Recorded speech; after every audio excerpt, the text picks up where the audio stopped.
Hello, everybody. Good morning.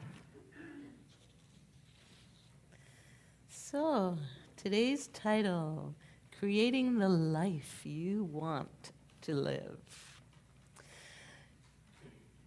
I tend to write talks about things that I'm going through, which is, I think, pretty common. You know, as you're working on things, you start giving it more thought. And so, being that I recently moved from here and I am starting anew, this has quite been on my mind. The truth is that we are always recreating ourselves. On a cellular level, we are recreating ourselves at all times. So from the cells out, from the intellect, from the emotions in our spirit, whether you're tapped into it or not, you are always recreating yourself. So these words from Desmond Tutu. Every day is a new opportunity to begin anew.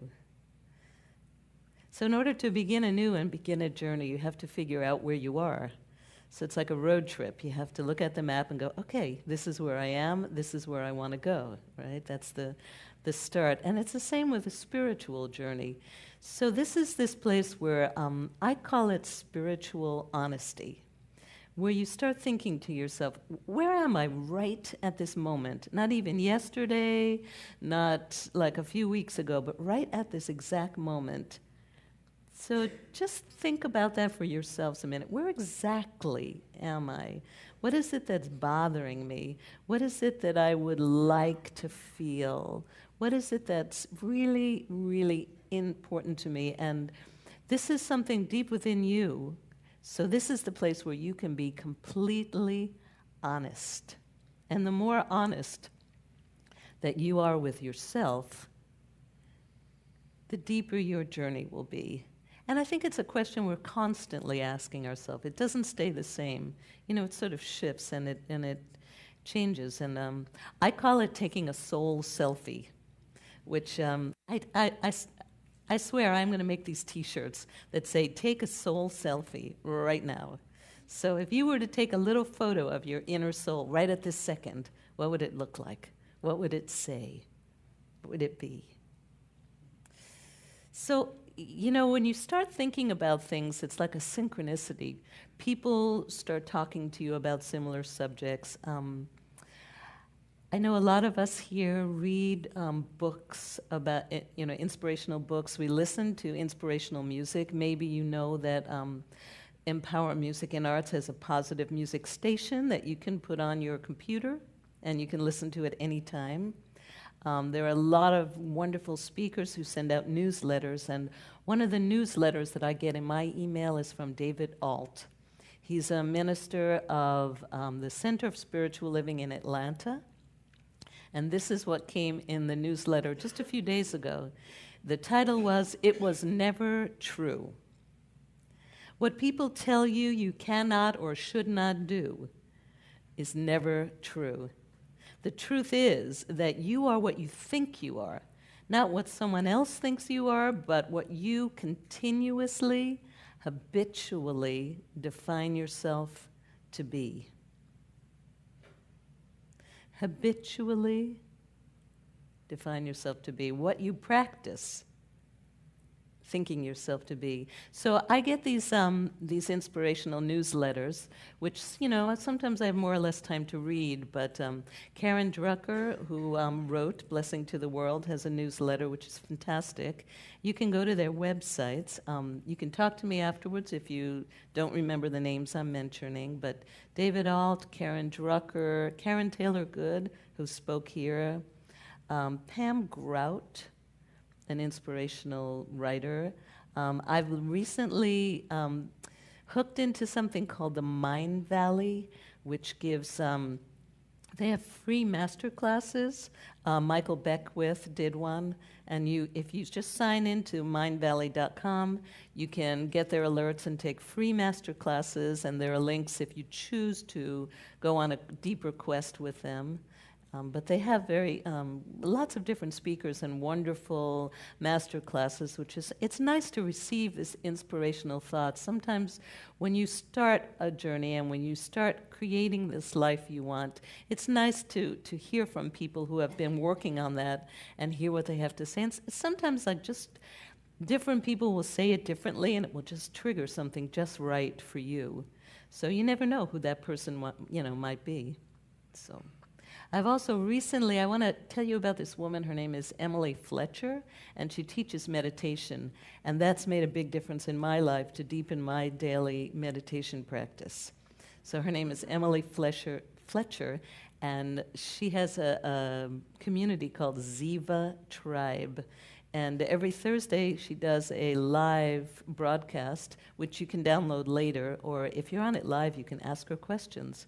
And she just talks about meditation in the modern world.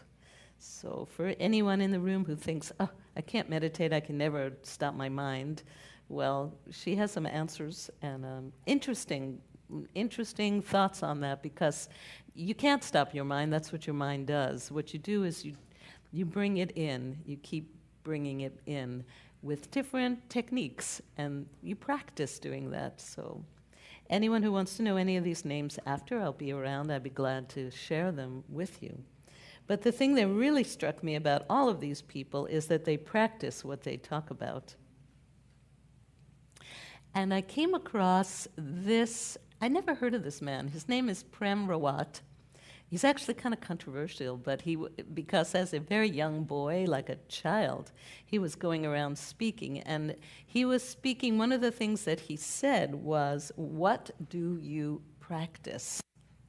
Whatever you practice, you will get good at it. And then this video came up on Facebook of someone who could say this so much better than I.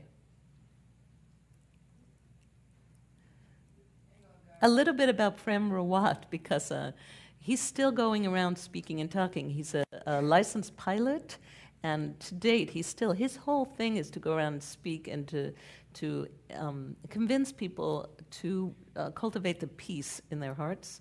He's never taken a penny, and he's been traveling since he's been 12, or even younger with his family, but on his own since he's been 12, speaking and all around the world. Very, very interesting man.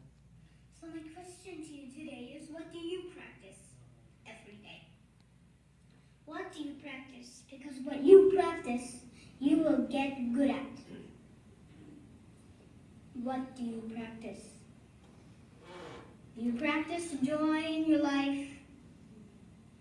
Do you practice peace in your life? Do you practice happiness in your life? Or do you practice a lot of complaining? Because if you complain, you will get very good at it. And you will get so good at it that you will find fault with everything. Even when there's no fault that a layman cannot see, you, being an expert, will see it. What do you practice? Do you practice anger? Because if you practice anger, you will get very good at it. And you will get so good at it that the most trivial you'll think. Trivial thing will make you angry. Like sitting in an airplane and watching the sea cross from you somehow looks better than the one you've been given. And that is so unfair of the airlines. What do you practice? Do you practice being worried? Because if you practice being worried, you will get very good at it. And you will get so good at it that everything will worry you, including the buffalo you don't have. So I propose, if this is true that it's a question of practice, then I propose you practice joy.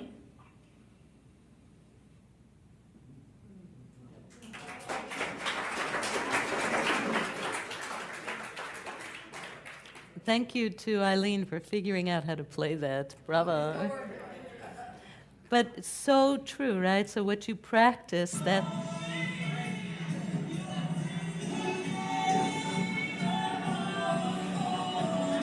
Dance break? Man, that's so a part of my life. How did you know? So it's true that you need ideas and a goal, right? You start like, where am I right now? Where do I want to go? So you have this great idea. And in order to get there, you need to kind of practice. You need the tools. The ideas need legs. Oops.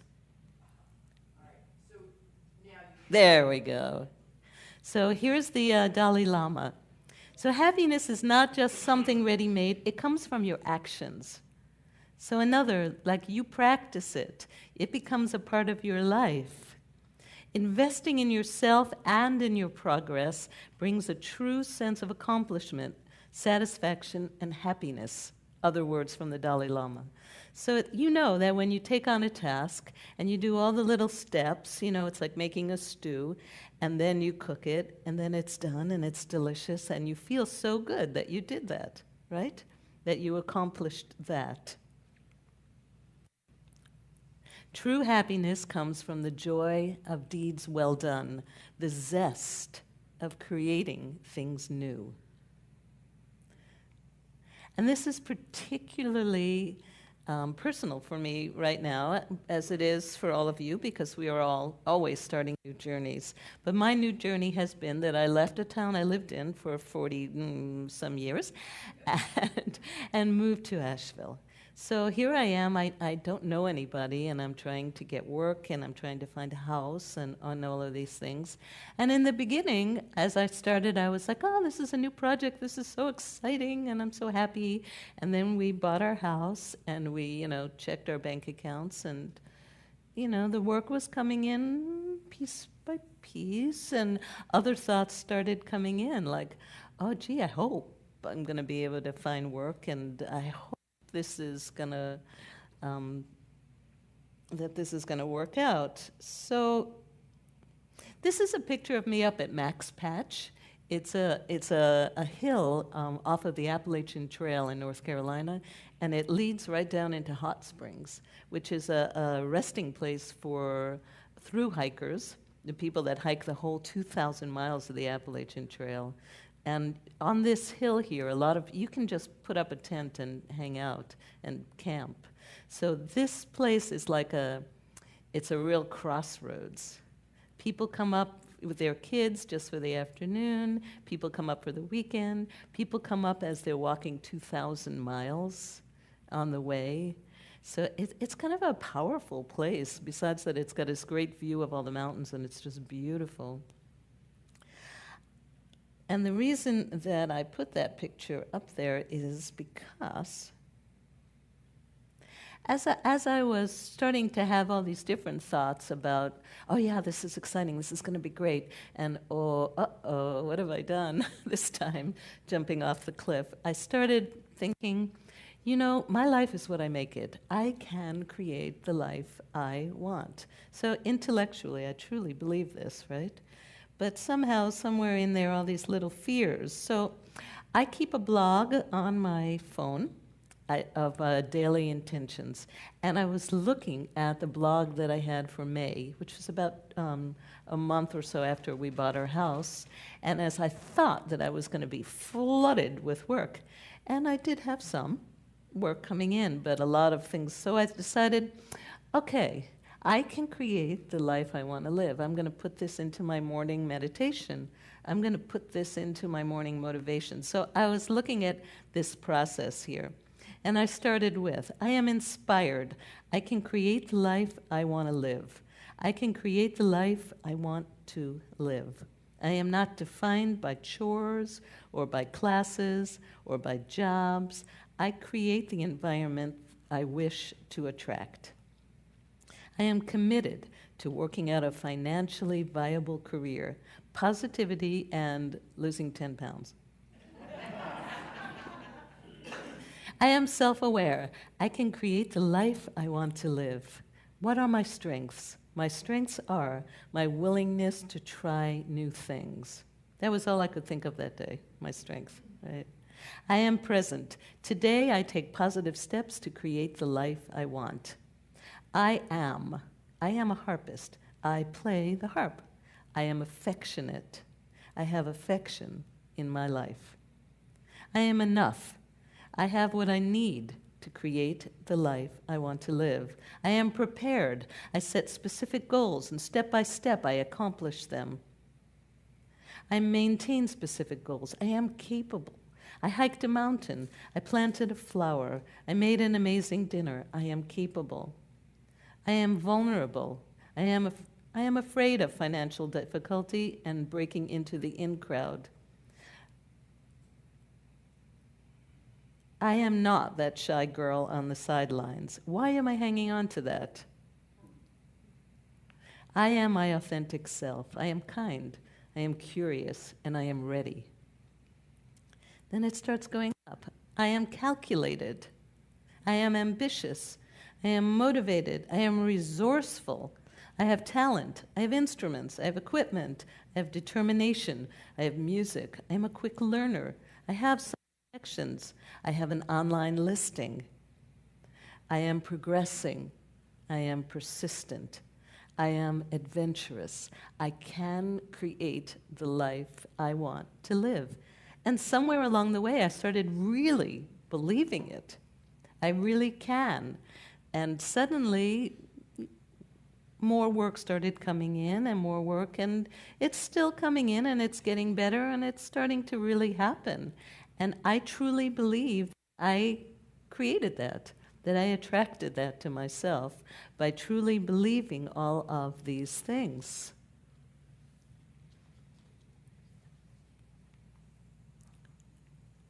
So you have these ideas, you have these goals, you figure out your route, you figure out what are the things that I need to do, how do I get there?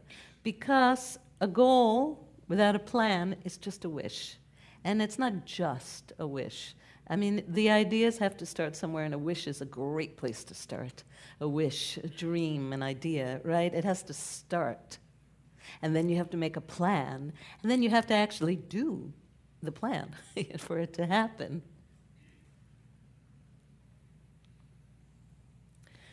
And as you're doing this plan, you will have some doubts. And maybe not every single thing you do is going to work out exactly the way you thought it would. So, or maybe, like I was getting worried. Even though I know you shouldn't worry, it's all going to be great. Prosperity comes to me, but I have times, we're all human. You have times you worry. You have times when you have an unexpected bill or an unexpected illness or things happen. I mean, life happens. So, how do you deal with it?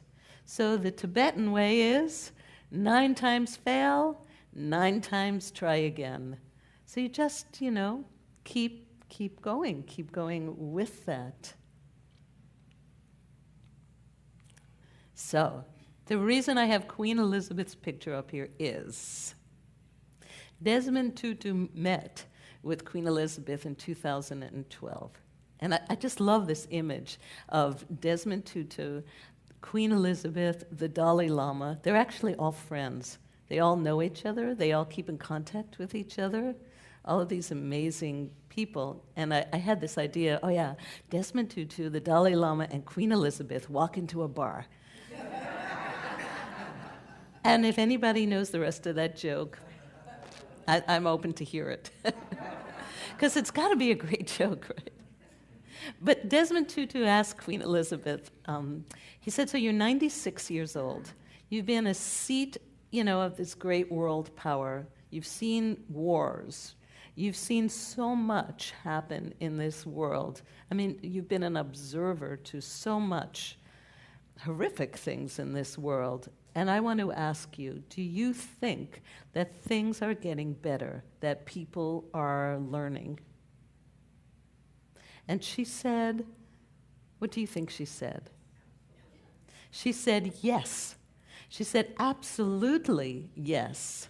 She said, when I first became the queen, people weren't even saying the words human rights. She said, we have a long way to go. but people weren't even talking about it. They weren't even acknowledging the problem. She said it's an arc, right? It's a long arc. And sometimes when you're in the middle of it, you don't see the progress. I was just talking to my friend Rachel yesterday about that. I had went into radio when I was 20 or something. Here in Key West, it was the 70s, and I got my license, which wasn't easy back then, and I got people to give me money to do a radio show called Midnight Melody, a 2-hour jazz show on WKWF. And I went to John Spotswood, who was the station owner at the time, and I said, look, I have money for 2 weeks of this program. The radio used to go off the air at midnight. It had a mystery hour theater from 11 to 12, and then it went off the air. And I said, I'd like to go on the air for 2 hours with a jazz program, and I have enough money to try it for 2 weeks to fund it. Would you be willing to try it? And he said, no. He said, I can't put a woman on the air. That's way too controversial. I will lose all of my sponsors. Yeah, and it turned out that there were no women radio announcers on the air in the Southeast and in the Midwest in the country at that time. But I came from New York City, where I was modeling myself on Alison Steele, and then I think she called herself was it the Night Owl or the Night Bird? The Night Bird, yeah. So, and I was cultivating this night bird voice to talk in the night. So, I thought it was a done deal. But things have changed. I mean, things have changed in my lifetime. Not, maybe not even 10 years after that, Bob Keller came into town. The radio started being on 24 hours. We had, more interesting music. Women started to be on the air. So, just in not that long of a time, it's really changed. So sometimes you don't really see the whole picture, the whole arc. And not only that, all of these problems and all of these things that might happen in your journey, there are also wonderful things that happen. So it's really great to remember to smell the flowers, to maintain the joy that your original idea gave you. I want to be financially and musically and spiritually successful in my music. What a joyful thought, right? So, and then you get bogged down in the details and you forget, wow, that was a joyful, great thought. So the puppy's just to remind you of that. There's two men who have seen so much apartheid being driven from their home and their country, and they're always laughing. It's really amazing. They're so joyful. They're so happy. So I recently found this book called The Book of Joy, which you can find, and you could read it on Kindle or you could read it in a book. In 2015, Desmond Tutu came to Dharamsala, India, to meet with the Dalai Lama, his dear friend, and they wanted to talk about joy. Douglas Abrams, who has worked with Desmond Tutu in his peace initiative, came with Desmond Tutu, and the two men sat over a course of days and just talked. They talked about peace. They talked about their ideas for spiritual living. They told jokes. They had lunch together. They had a good time. They spent a lot of time laughing. And just reading about these two amazing men's lives and all the things that they love about each other and their spiritual ideas is amazing. So I am promoting this book. I am saying that it's a great, great, great book. One of the other tools that I think is really great to have in your spiritual toolbox is developing a daily gratitude. This is another thing from Prem Rawat. So, the idea of being thankful is a good one. Be thankful, even when everything is going wrong. Now, don't be thankful for what's going wrong. That's silly. But be thankful for the one thing in your life that's going right. So maybe the only thing that's going right at the moment is the fact that you are breathing in and you are breathing out. And you have the breath of life. So you always have something to be grateful for.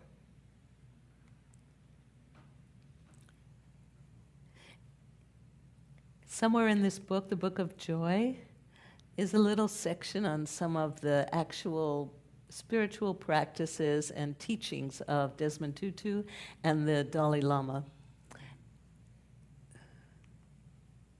And here are some of his. Help others. Don't care what others say. Pay attention to your inner values. Be calm. Have compassion for yourself and for others. Be determined. Meditate. Keep things in perspective. Develop friendships. I listened to a talk he did on developing friendships, and what he said was, our world is so connected now that in olden times you were more isolated and you were very dependent on a small community. He goes, now we are all connected, and it's even more important to develop friendships because friendships are based on trust. And if you develop friendships, you develop trust. And share funny stories. So don't you love that this is this His Highness, right? The Dalai Lama, and what does he think's really important, to be successful? To be determined, to be compassionate, to keep your inner practices alive, to tell funny stories, and to laugh. From Desmond Tutu, you are made for perfection, but you are not perfect. You are a masterpiece in the making. So you are always in progress. It's okay. Because you are the heroine of your own story. Thank you.